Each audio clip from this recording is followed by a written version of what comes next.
मेरा नाम शंकर है। मैं एक पुजारी हूँ। एक दिन सुबह की आरती के बाद जब मैं फ्री हुआ तो एक जवान लड़का जिसकी उम्र लगभग 19 साल थी, करीब 35 साल की एक औरत को लेकर मंदिर में आया। उस औरत ने उस समय एक बड़ी सी काली चादर ओढ़ रखी थी, लेकिन उसका चेहरा खुला हुआ था। लोग भगवान की आरती करने के बाद अपने अपने घर वापस जा रहे थे। वह लड़का मेरे पास आया, मुझे प्रणाम किया और मेरे पास बैठ गया। मैंने उस लड़के से आने का कारण पूछा तो वह कहने लगा, पुजारी जी, आप मेरी शादी इस लड़की के साथ करवा दे। उस लड़के की बात सुनकर मुझे बहुत अजीब लगा, क्योंकि वह लड़की बिल्कुल नहीं लग रही थी, बल्कि वह तो एक औरत थी।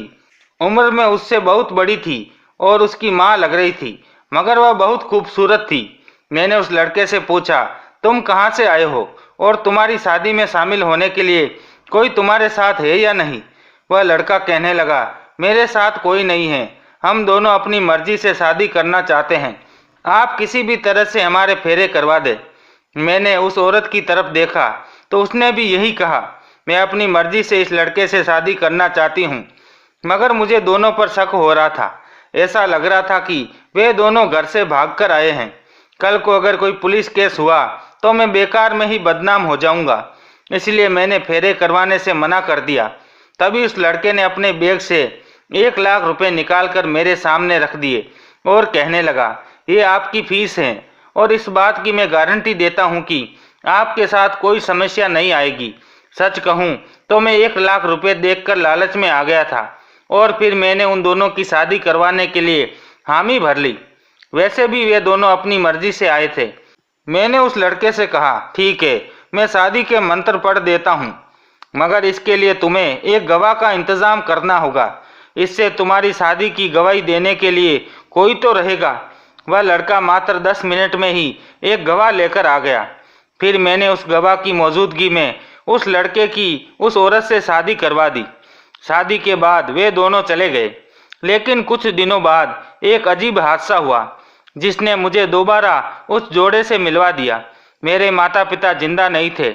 मेरा जन्म इसी गांव में हुआ था, लेकिन यहाँ मैं एक मंदिर में काम करने लगा था और यहीं पर एक कमरे का घर किराए पर लेकर रहने लगा था। जब भी मैं फ्री होता तो गांव के बाहर नदी किनारे जाकर बैठ जाता। वहाँ एक पेड़ था जिसे मेरे माता पिता ने अपने हाथों से लगाया था। वह काफ़ी बड़ा हो चुका था। उस पेड़ के नीचे बैठकर मुझे बहुत सुकून मिलता था। ऐसा लगता था जैसे मेरे माता पिता का साया मेरे सिर पर है। आज भी मैं उसी पेड़ के नीचे बैठा हुआ था, बहुत सुकून महसूस कर रहा था। इस नदी से थोड़ी ही दूरी पर एक शमशान घाट था। मैं बहुत उदासी से शमशान घाट की तरफ देख रहा था। ना जाने कितने लोग अपने प्यारों को छोड़कर इस शमशान घाट की राख बन चुके थे। उन्हें इस बात का एहसास भी नहीं था कि उनके पीछे उनके अपने कितनी तड़प रहे होंगे। वे तो दूसरी दुनिया में जा चुके थे। मैं उदासी के साथ शमशान घाट की तरफ देख रहा था जब मेरी नज़र एक नई नई जली हुई चिता पर पड़ी, जिसकी राख अभी तक ठंडी नहीं हुई थी। उस चिता को देखकर पता नहीं क्यों मेरे दिल को बहुत दुख हुआ। पता नहीं कौन अपने प्यार को छोड़कर चिता की राख बना गया है। मैं धीरे धीरे कदम बढ़ाता हुआ उस चिता के पास चला गया और भगवान से प्रार्थना करने लगा, हे भगवान, ये इंसान जिसने अपनों को छोड़ दिया, उसके अपने उसके बिना जीने की आदत डाल ले। मैं अभी ये प्रार्थना कर ही रहा था कि मेरे कानों में किसी के रोने की आवाज़ें आने लगी और कोई सिसक सिसक कर रो रहा था। मैं एकदम चौंक गया। मैंने पीछे मुड़कर देखा तो मेरी जान निकल गई। सामने एक औरत जिसने बड़ी सी चादर ओढ़ रखी थी, पेड़ के सहारे टेक लगाए रो रही थी। मुझे उस पर बहुत तरस आया। मैं उसके पास चला गया। उसका पूरा शरीर सिसकियों की वजह से हिल रहा था। मैं उसके पास खड़ा हो गया, लेकिन फिर पिछली बातें मेरे दिमाग में किसी फिल्म की तरह चलने लगी। ये चादर, ये हुलिया बिल्कुल उसी औरत जैसा था जो कुछ दिन पहले मंदिर में शादी करने आई थी। उसने अपना सिर घुटनों में दे रखा था, इसलिए मैंने उसका चेहरा नहीं देख पाया था, लेकिन उसकी चादर को देखकर मैं पहचान गया था कि ये वही औरत है। उसकी रोने की आवाज़ सुनकर मैं बहुत कुछ समझ चुका था। शायद जिस लड़के से उसकी शादी हुई थी वह अब मर चुका है और शादी के कुछ ही दिनों बाद वह औरत विधवा हो गई। मैंने देखा वह लगातार रो रही थी। फिर उसने धीरे धीरे अपना सिर ऊपर उठाया, मेरी तरफ देखा और गुस्से से कहने लगी, तुम यहाँ क्यों खड़े हो? मुझे बर्बाद करके चैन नहीं आया? अब उसने अपना चेहरा ऊपर उठा लिया था और फिर मैं पहचान गया कि हाँ, ये वही औरत थी। मैंने हैरत से उसकी तरफ देखा और कहा, मैंने आपको कैसे बर्बाद कर दिया? आप तो उस दिन अपनी मर्जी से शादी करने के लिए आई थी। आपने खुद अपने मुंह से कहा था कि मैं इस लड़के से शादी करना चाहती हूँ। मेरी बात सुनकर वह औरत कहने लगी, अरे तूने मेरी शादी करवाई थी तो तूने मेरी बर्बादी की कहानी लिखी है। ये कहकर वह दोबारा रोने लगी और अपने हाथों से जली हुई चिता की राख पर मारने लगी। गरम गरम राख से उसके हाथ जल गए थे। मैंने जल्दी से उसके हाथ पीछे किए और उन्हें झाड़ने लगा। मैंने पूछा, क्या आपका पति मर गया है? वह बोली, नहीं, वह तो नहीं मरा, बस मैं मर गई हूँ। ये सुनकर वह फिर से रोने लगी। वह बेहद खूबसूरत थी। उसकी सुंदरता को देखकर मैं पल के झपकाना भूल गया था। उस दिन जब वह शादी करने मंदिर में आई थी तब मैंने उसे इतनी गौर से नहीं देखा था, लेकिन आज जब मैंने उसे देखा तो मैं दंग रह गया। इतनी खूबसूरत औरत मैंने आज तक नहीं देखी थी। ऐसा लगता था जैसे कोई अप्सरा मेरे सामने खड़ी हो।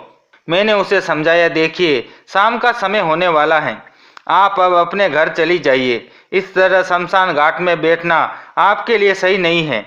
मेरी बात सुनकर वह बोली, आप मुझे अपने घर ले चलिए, मैं आपकी सेवा करूंगी, आपके घर के सारे काम करूंगी, लेकिन दोबारा उस घर में नहीं जाना चाहती। भगवान के मुझे गलत मत समझिए, लेकिन मैं सिर्फ और सिर्फ आपकी सेवा करूंगी।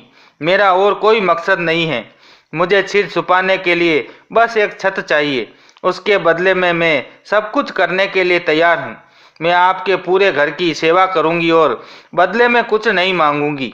उसकी बात सुनकर मैं चुप हो गया। मैंने उसे बताया, तुम मेरे घर तो चल सकती हो, लेकिन सेवा करने के बारे में मैं कुछ कह नहीं सकता। वह औरत बोली, ठीक है, मुझे सिर्फ एक रात का सहारा दे दो, मैं सुबह किसी और जगह चली जाऊंगी, लेकिन आप मुझे आज रात अपने घर में शरण जरूर दे दें। मैं आपकी बहुत ही एहसानमंद रहूंगी। मुझे डर भी लग रहा था, एक अकेली खूबसूरत औरत को मैं अपने घर में कैसे रख सकता था, लेकिन अब जाहिर था कि उसने बात ही ऐसी की थी और मैंने खुद उसे अपने साथ अपने घर चलने के लिए कह दिया था। अब मैं उसे मना भी तो नहीं कर सकता था। मैंने कहा, आप मेरे साथ चलिए, जितनी हो सकेगी मैं आपकी मदद करने को कोशिश करूँगा। वह कहने लगी, आप मेरी बस एक मदद करें कि ये बात किसी को पता नहीं चलनी चाहिए। फिर इसने खुद को अच्छे से चादर से ढक लिया। मैं वैसे तो पैदल ही गांव से बाहर नदी के किनारे आया करता था, मगर इस औरत की वजह से मैंने एक रिक्शा लिया था। हम दोनों उसमें बैठ गए। थोड़ी ही देर बाद मेरा घर आने वाला था। मेरे दिल में हजारों सवाल थे। आखिर इस औरत की बर्बादी किसने की? ये मुझे अपनी बर्बादी का जिम्मेदार क्यों ठहरा रही थी? उसने तो खुद ही शादी करने के लिए कहा था और अब ये रो रही थी। पता नहीं किसकी चिता पर बैठी दुख मना रही थी। और फिर इसमें मेरा क्या दोष था? अगर उसका पति मर गया था तो इसमें मेरी कोई गलती नहीं थी। मैं ये सब सोच ही रहा था कि उस औरत ने मुझे हैरान कर दिया। वह कहने लगी, मेरा पति शायद मुझे ढूंढता हुआ आपके पास आएगा, लेकिन भगवान के लिए आप उससे मेरे बारे में कुछ मत बताना। अगर आप मुझे अपने घर में भी नहीं रखना चाहते तो मैं तो कहीं और चली जाऊंगी, लेकिन मैं दोबारा उस घर में नहीं जाऊंगी। मैंने बहुत ही बड़ा पाप किया है और उसी की सजा मुझे मिल रही है। उस औरत की बात सुनकर मैं हैरान रह गया। मैंने पूछा, आपने ऐसा क्या किया है कि आपको भगवान की तरफ से सजा मिल रही है? क्या आपकी शादी से कोई भी खुश नहीं था? मेरी बात सुनकर वह आंसू पोंछने लगी। फिर उसने रिक्शे वाले की तरफ इशारा करते कहा, नहीं, मैं आपको अभी नहीं बता सकती। आपके घर चलकर मैं आपको सब कुछ बता दूंगी। मुझे एहसास हुआ कि हाँ, रिक्शे वाले के सामने इतनी बातें करना ठीक नहीं था। थोड़ी देर बाद हम लोग घर पहुंच गए। मैंने उसे अपने कमरे में बैठने को कहा। मेरे पास एक ही कमरा था और मैं इस घर में अकेला रहता था। मैं बाहर चारपाई पर आकर लेट गया। मैंने अपने एक शिष्य को फोन कर दिया था कि वह मंदिर में आरती करवा दे, क्योंकि उस औरत की वजह से मैं मंदिर नहीं जा सका था। वह औरत मेरा खाली घर देखकर डर गई और कहने लगी, क्या आप इस घर में अकेले रहते हैं? क्या घर में कोई दूसरा कमरा नहीं है? मैंने कहा, नहीं, इस घर में सिर्फ एक ही कमरा है, क्योंकि मेरे माता पिता जिंदा नहीं हैं और मैं इस घर में अकेला ही रहता हूँ। पत्नी भी नहीं है, भाई बहन भी नहीं है, इस दुनिया में मेरा कोई नहीं है, बस एक मैं ही हूँ। पहले मैं अपने रिश्तेदारों के साथ रहता था और फिर यहाँ आ गया।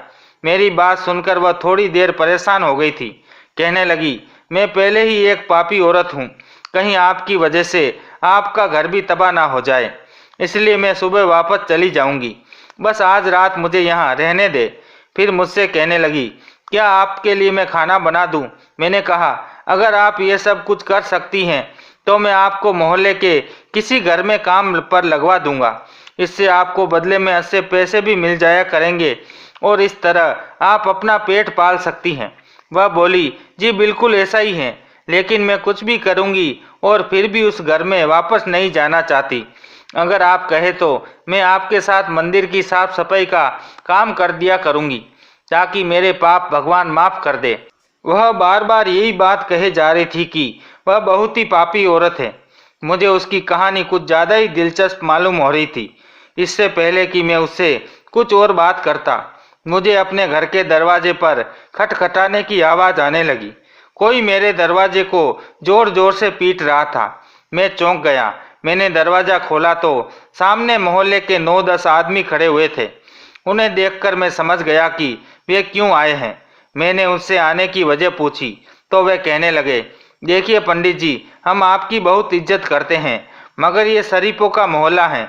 हम यहाँ पर बहन बेटियों वाले लोग हैं और आप यहाँ अकेले रहते हैं।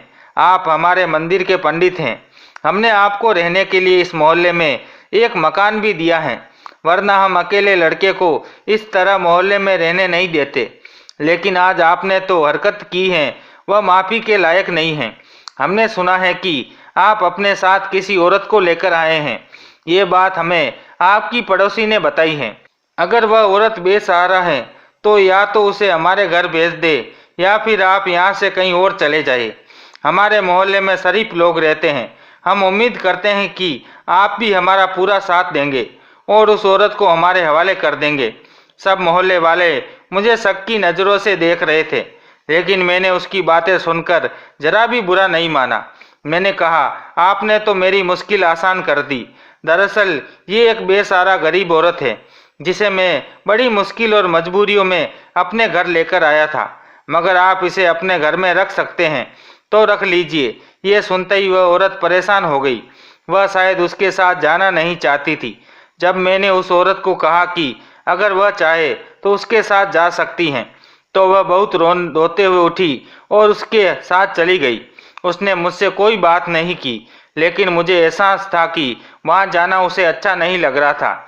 अगले दिन मोहल्ले वालों को पता चला कि मैं उस औरत को किसी गलत मकसद से अपने घर नहीं लाया था, बल्कि वह खुद एक मजबूर औरत थी और यहाँ पर रहने के लिए आई थी।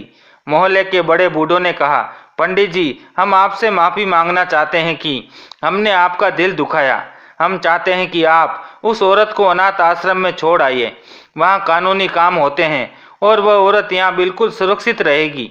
मैंने कोई एतराज़ नहीं किया, क्योंकि मैंने जो कहा था वह सच है। मैंने मोहल्ले के एक आदमी को साथ लिया और उस औरत को रिक्शे में बिठाया। फिर हम लोग अनाथ आश्रम की तरफ चल पड़े। मैंने कहा, हमारे पास ज़्यादा समय नहीं है, आपको मुझे अपनी सारी कहानी बतानी होगी, क्योंकि मैं बहुत ज़्यादा परेशान हूँ कि आपके साथ आखिर क्या समस्या है। मेरी बात सुनकर वह मुझसे माफ़ी मांगने लगी और बोली, मेरी वजह से आपकी बदनामी हुई। लोगों ने आप पर शक किया।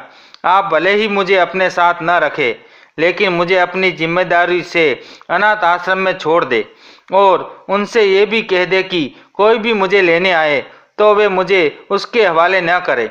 मैंने कहा, बिल्कुल, इस बात की चिंता मत करो, मैं उनसे खुद बात करूँगा। मेरी बात सुनकर वह चुप हो गई और फिर अपनी कहानी सुनाने लगी। पंडित जी, मैं आपको क्या बताऊं, मैं तो दुखों की मारी बदनसीब और बेशर्म औरत हूँ। अपनी बेशर्मी के लिए भगवान से माफ़ी मांगती हूँ कि मैंने जो कुछ भी किया, मेरे भगवान मुझे माफ़ कर दे। ये बात ज़्यादा पुरानी नहीं है, लगभग 1 साल पहले की बात है। जब मेरा पति मुझे नज़रअंदाज करने लगा था। हमारी शादी को 10 साल गुजर चुके थे। मेरा एक 8 साल का बच्चा भी था। मेरा पति बात बात पर मुझे ताने देने लगा था कि तुम पहले की तरह खूबसूरत नहीं हो। बच्चा पैदा करने के बाद तुम मुझे समय नहीं दे पाती हो। तुम अपना ख्याल नहीं रखती, बच्चे में लगी रहती हो। पहले की तरह सजी संवरती नहीं हो। अपने पति की बातें सुनकर मैं खुद पर ध्यान देने लगी और परेशान रहने लगी थी। एक दिन मैं छत पर जाकर अपनी एक सहेली से बात कर रही थी और उसे अपनी ये सारी बातें बता रही थी। मैंने कहा, मेरा पति मुझसे बहुत ज़्यादा शिकायत करता है। वह कहने लगी, तुम उसे खुद से दूर कर दो। मर्द को जब तक अपनी पत्नी का एहसास ना हो तब तक वह उसकी कदर नहीं करता। जब तुम उसे दूर रखोगी तो वह तुम्हारे लिए तड़पेगा। मैं भी बेवकूफ़ थी। मैंने अपने पति से दूरी बनाना शुरू कर दी। जब भी उसका मूड अच्छा होता और वह मेरे पास आकर मुझसे प्यार करने की कोशिश करता तो मैं कहती, मेरी तबीयत खराब है। मैं जानबूझकर उससे लड़ना शुरू कर देती। नतीजा यह हुआ कि मेरा पति रात को देर से घर आने लगा। अब मैं उसकी इस बात पर और भी ज़्यादा गुस्सा करने लगी। जब भी वह घर आता तो मैं उससे लड़ना शुरू कर देती। मैं कहती, तुम मुझसे बात नहीं करते, देर से घर आते हो, मेरा ख्याल नहीं रखते। अब वह मुझसे बहस भी नहीं करता था। पहले तो मेरे शिकवे शिकायतों का जवाब दे देता था, लेकिन अब वह खुद ही मुझसे दूर दूर रहने लगा था। अब मैं और ज़्यादा परेशान रहने लगी क्योंकि इस परेशानी का फ़ायदा किसी और ने उठा लिया। एक दिन मैं इसी तरह रो रही थी कि मेरा 19 साल का देवर मेरे पास आया और कहने लगा, भाभी, भैया तो आपको बहुत ज़्यादा नज़रअंदाज करते हैं। विश्वास करें, इस बार किसी औरत के चक्कर में पड़ चुके हैं। मैंने 2-3 बार उन्हें उस औरत के साथ देखा भी है। अब मैं ये नहीं जानता कि वह उसे कार में बिठाकर कहाँ ले जाते हैं। देवर की बात सुनकर मेरे पैरों तले जमीन खिसक गई। मुझे मनाने और मुझे समझने की बजाय वह दूसरी औरत के चक्कर में पड़ गए थे।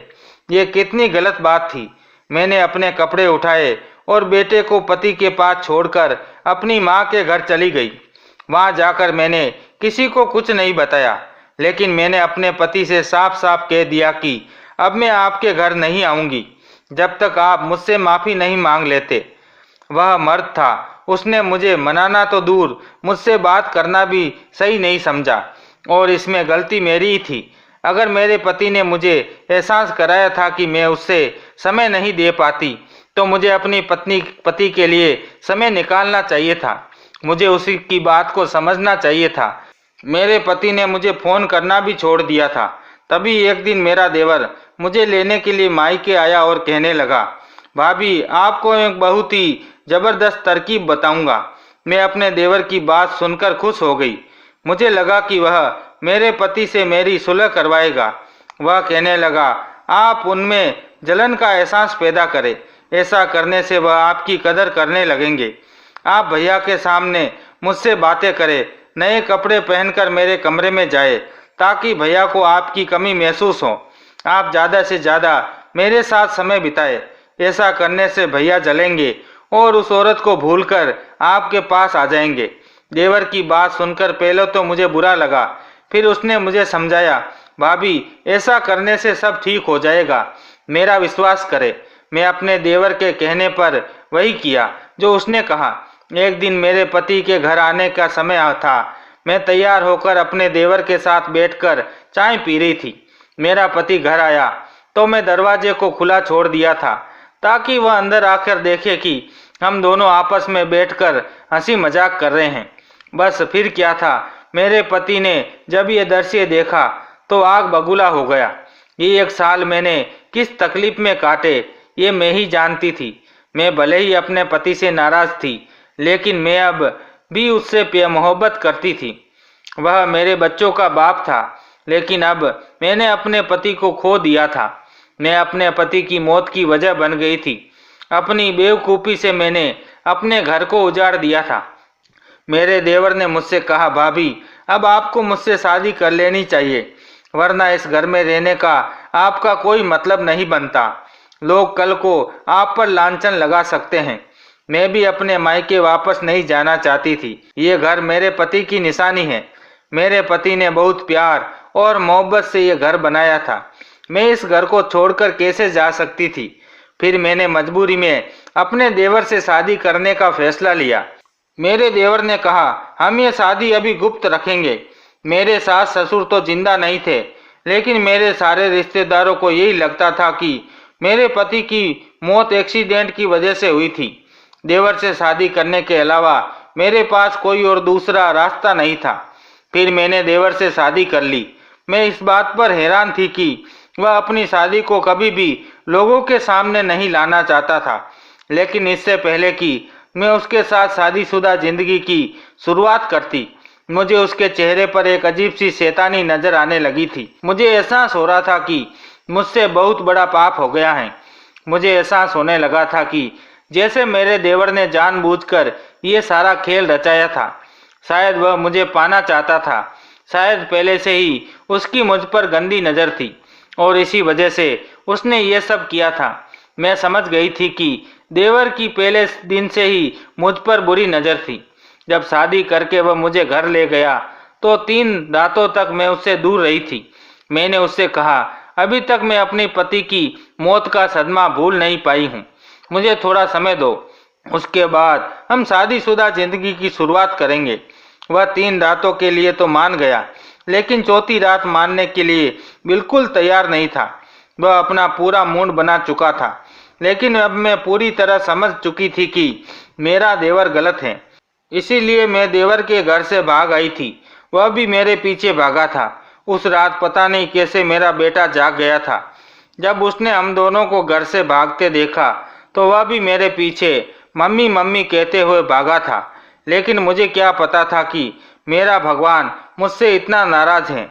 मेरे जीने की वजह मेरी आखिरी उम्मीद मेरा बच्चा भी मुझसे छीनने वाला था।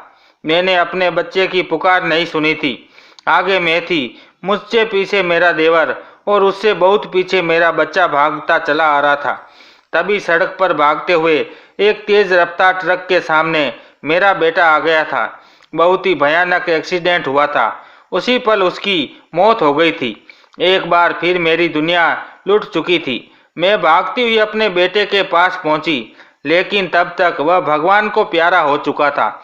इतना सब होने के बाद भी मेरा देवर अपनी हरकतों से बाज नहीं आ रहा था। अंतिम संस्कार हुआ, उसकी चिता जली और अगले दिन उसने फिर से अपने गंदे इरादे पूरे करने चाहे। वह मेरे कमरे में घुस आया और दरवाजे को अंदर से लॉक कर दिया। वह कहने लगा, तुम अब मेरी पत्नी हो, मुझसे दूर नहीं भाग सकती। अब मुझसे एक पल भी दूरी भी सहन नहीं होती। मैं तो कब से तुम्हें पाने के लिए तड़प रहा था और आज मेरी ये तड़प शांत होने वाली है। मैं गुमसुम सी बैठी हुई थी। मुझे कुछ होश नहीं था। पहले पति को खो चुकी थी और अब बेटे को भी, लेकिन अभी इतना होश था कि मैं इस दरिंदे का शिकार नहीं बनूंगी। वह शायद इस बात से बेखबर था कि मैं उसकी कैद से छूट सकती हूँ। वह बहुत ही आराम से अपनी शर्ट के बटन खोल रहा था। फिर मैंने मौका देखकर जल्दी से दरवाज़ा खोला और भाग गई। वह मेरे पीछे आया था। मैं उससे बचकर भागते हुए शमशान घाट पहुंच गई, जहां मेरे बेटे की चिता अब भी ठंडी नहीं हुई थी। वह मेरा गुनहगार था। उसने मेरी हंसती बोलती जिंदगी में आग लगा दी थी। अगर मैं उसकी बातों में न आती, थोड़ी सी समझदारी से काम लेती तो अपने पति को सही रास्ते पर ला सकती थी, लेकिन मुझे ये सब करने का मौका नहीं मिला। उस औरत की दुख भरी कहानी सुनकर मैं भी दुखी हो गया। अपनी नादानियों के चलते उसका पति उसके हाथ से निकल गया था। उसका बेटा भी उसके हाथ से निकल गया। अगर वह थोड़ा समझदारी से काम लेती तो अपने पति के साथ एक खुशहाल जिंदगी बिता सकती थी। मैं चुपचाप उसे आश्रम में छोड़कर आ गया। शायद अब यही उसका ठिकाना था। दोस्तों, अगर आपको ये वीडियो पसंद आए हो तो वीडियो को लाइक करें और चैनल को सब्सक्राइब करें। धन्यवाद दोस्तों।